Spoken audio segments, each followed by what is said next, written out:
নমস্কার বন্ধুরা, শ্বশুরবৌমা রান্নাঘর অ্যান্ড ব্লগ চ্যানেলে সকলকে স্বাগত। আজ শেয়ার করব ভেন্ডির রেসিপি। আর এই রেসিপিতে এমন একটা উপকরণ মেশাবো যার জন্য ভেন্ডির এই রেসিপিটা হবে দুর্দান্ত। ভাত, রুটি, পরোটা, লুচি সমস্ত কিছুর সাথেই খেতে লাগবে অসাধারণ। ছোট থেকে বড় সকলেই খেয়ে নেবে, এটা আমি গ্যারান্টি দিয়ে বলতে পারি। তাহলে রেসিপিটি কি করে তৈরি করব সেটাই দেখে নেওয়া যাক। রেসিপিটি তৈরি করার জন্য প্রথমেই এইখানে ঢ্যাঁড়স বা ভেন্ডি নিয়েছি। এইগুলোকে 4 থেকে 5 বার জল পাল্টে পাল্টে ধুয়ে তারপরে জলটা ঝরিয়ে রেখেছি। এবার কেটে নেব। ভেন্ডি বা ঢ্যাঁড়স কখনোই কাটার পরে ধোবেন না। সব সময়ের জন্য ঠিক এইভাবে কেটে নেওয়ার আগে ধুয়ে নেবেন গোটা অবস্থায়। বড় সাইজের ভেন্ডিগুলোকে আমি 3 টুকরো করে নিচ্ছি, আর মাঝারি সাইজের ভেন্ডিগুলোকে 2 টুকরো করছি, আর ছোট সাইজের ভেন্ডিগুলোকে গোটা রেখে দিচ্ছি। সামনের আর পেছনের দিকে দুই দিকেরই কিছুটা করে অংশ কেটে বাদ দিয়ে দেব। এইভাবেই সমস্ত ভেন্ডিগুলোকে কেটে নিয়ে ফিরে আসছি। ভেন্ডিগুলো কেটে নেওয়া হয়ে গেছে। এবার আমি নিয়েছি 2টো আলু। আলুগুলোকে এবার একটা ছুলনি নিয়ে তারপর আলুর গায়ের থেকে খোসাগুলোকে ছুলে নেব।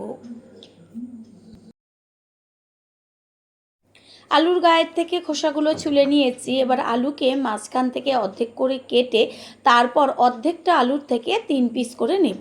আলুর সাইজ অনুযায়ী পিসগুলোকে করতে হবে। আর এই রেসিপিতে আলুর পিসগুলো একটু মোটা মোটা করে রাখবেন। এইখানে নিয়েছি মাঝারি সাইজের 2টো পেঁয়াজ। পেঁয়াজগুলোর গায়ের থেকে খোসাটা ছাড়িয়ে তারপর মাঝখান থেকে অর্ধেক করে কেটে বেশ মোটা মোটা পিস করে নেব।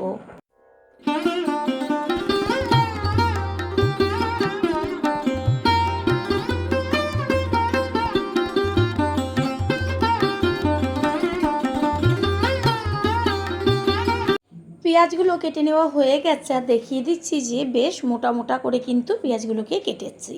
এইখানে ভেন্ডি বা ঢ্যাঁড়সগুলোকেও কেটে রেখেছি, আর কোনো রকম জল দিয়ে ধোবো না, হাত দিয়ে তুলে দেখিয়ে দিচ্ছি যে পিসগুলো কত বড় বড় করে রেখেছি। গ্যাসের ওভেনে কড়াই বসিয়ে কড়াইটাকে প্রথমে ভালো করে গরম করে নেব।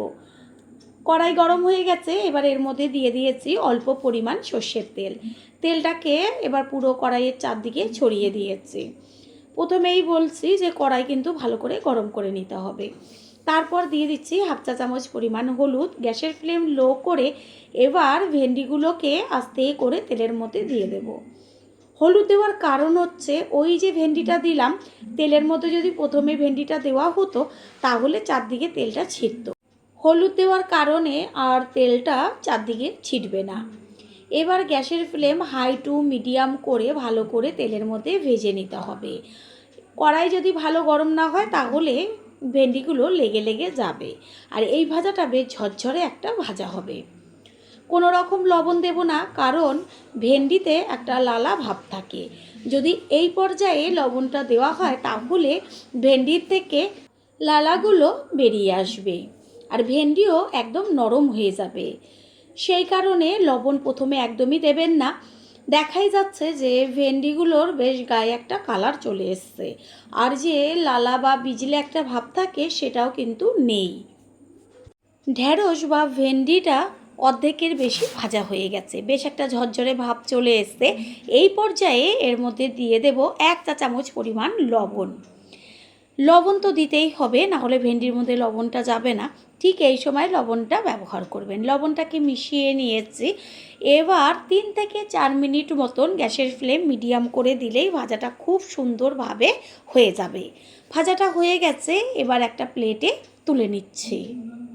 ভেন্ডি দিয়ে তো অনেক রকম রেসিপি তৈরি করে খেয়েছেন, তবে একবারের জন্য হলেও এই রেসিপিটি ট্রাই করুন। ওই কড়াইটাই গ্যাসের ওভেনে বসিয়ে দিয়ে দিচ্ছি অল্প পরিমাণ সর্ষের তেল। ভেন্ডিও ভাজার সময় দেখলেন যে কতটুকু তেল আমি ব্যবহার করেছি। তেলের মধ্যে এবার দিয়ে দেব একটা শুকনো লঙ্কা, আর লঙ্কাটা একটু হালকা ভাজার পরে এর মধ্যে দিয়ে দেব 1 চা চামচ সাদা জিরে আর 1 চা চামচ পরিমাণ সর্ষে। সর্ষে আর জিরে অবশ্যই ফোড়ন দেবেন। ফোড়নটাকে ভালো করে ভেজে নেব। আর সর্ষে আর সাদা জিরে একসাথে ফোড়ন দিলে এত সুন্দর একটা গন্ধ বেরোবে, তার মধ্যে দিয়ে দিচ্ছি হাফ চা চামচের থেকেও কম পরিমাণ হলুদ। হলুদটা দেওয়ার পরে দিয়ে দিচ্ছি ওই যে লম্বা লম্বা করে মোটা করে কেটে রেখেছিলাম আলু, সেই আলু। প্রথমেই তো বলেছি যে হলুদটা দেওয়ার কারণ হচ্ছে তেলটা চারদিকে ছিটবে না। আলুটা তেলের মধ্যে দিয়ে ভালোভাবে ভেজে নেব।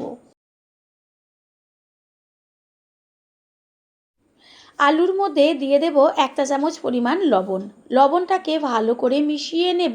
এবার আলুটা এমনভাবে ভাজতে হবে যেন ভাজাতেই সিদ্ধ হয়ে যায়। তাড়াতাড়ি সিদ্ধ হয়ে যাবার জন্য কিছুক্ষণের জন্য ঢাকনা চাপা দিয়ে দেব।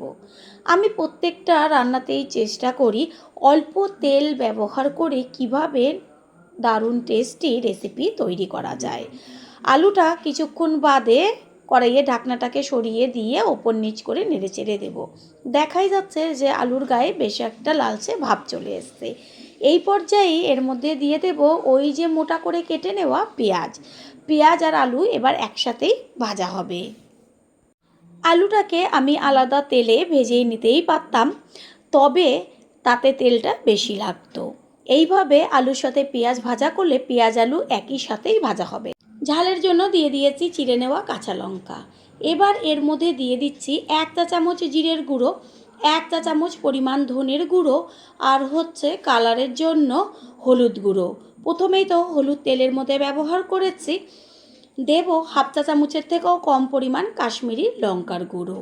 তারপর সমস্ত মশলা এর সাথে ভালো করে মিশিয়ে নেব। গ্যাসের ফ্লেম লোতে রেখে ভালোভাবে আলু আর পেঁয়াজটাকে ভেজে নিতে হবে। প্রথমেই বলেছি আলু আর পেঁয়াজ এমনভাবে ভাজতে হবে যেন আলুটা সমস্তটাই এই ভাজাতেই সিদ্ধ হয়ে যায়। ঢাকনাটা দিয়ে দেব, কোনো রকম জল এতে ব্যবহার করব না।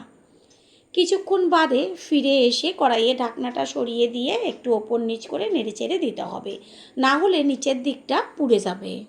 পুরনো বন্ধুদের সবসময় আমাদের পাশে এইভাবে ভালোবেসে থেকে এগিয়ে নিয়ে যাবার জন্য অনেক অনেক ভালোবাসা।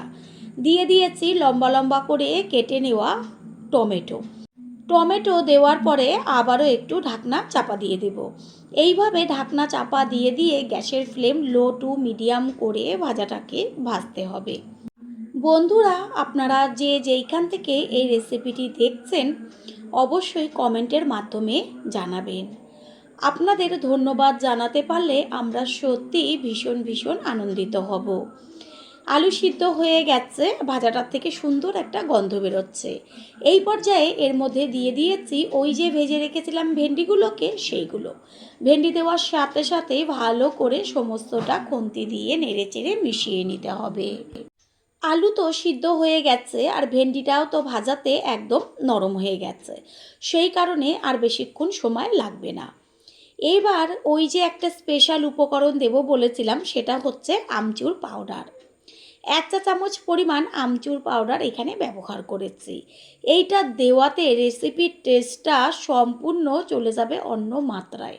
গরম গরম ভাত, রুটি, পরোটা সমস্ত কিছুর সাথেই জমে যাবে। যদি হাতের কাছে আমচুর পাউডার না থাকে অবশ্যই লেবুর রস দিয়ে দেবেন। প্রথমবার যারা আমাদের চ্যানেল ভিজিট করছেন তাদের আন্তরিক শুভেচ্ছা ও অনেক ভালোবাসা। আমাদের রেসিপিগুলো যদি ভালো লেগে থাকে সাবস্ক্রাইব করে দেওয়ার অনুরোধ রইল ও পাশে থাকা বেল আইকনে ক্লিক করলে পরবর্তী ভিডিওগুলো সবার আগে আপনাদের কাছে পৌঁছে যাবে। ভাজা একদম কমপ্লিট হয়ে গেছে, কত সুন্দর ঝরঝরে হয়েছে ভাজাটা। এবার গ্যাস অফ করে দেব। তৈরি হয়ে গেল আজকের রেসিপি। আশা করি রেসিপিটি ভালো লাগলো, আর যদি ভালো লেগে থাকে একটা লাইক, কমেন্ট, পারলে একটা শেয়ার করে অবশ্যই জানাবেন।